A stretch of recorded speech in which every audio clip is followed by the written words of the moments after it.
Food and Beverage Expo. Hi, I am Suresh Tiwari from Jolly Containers, Mumbai. We are a 45 years old company. We manufacture rigid plastic packaging products. We supply to different kind of industries like paints, lubrication, construction chemical, food and FMCG, pharma, etc.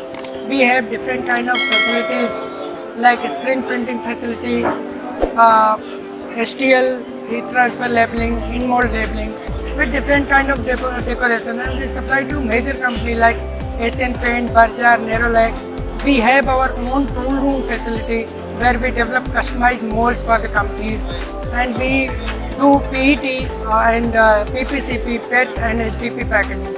So we have 7 plants across India where we supply to all major companies in different kinds of segments like paint, lubrication, even FMCG, food segment. We supply to all cooperative dairy companies in India. If I talk about this exhibition, this is a good platform where we can get some new prospects, new business. We can explore the markets. We can explore different kind of industries. I have seen so many new inquiries, from complete new sectors. So this is really a good platform where we can meet new customers, new prospects, and we can achieve new businesses as well. Food and Beverage Expo, 21st, 22nd and 23rd June, 2023 Mampo Convention Center, Bengaluru.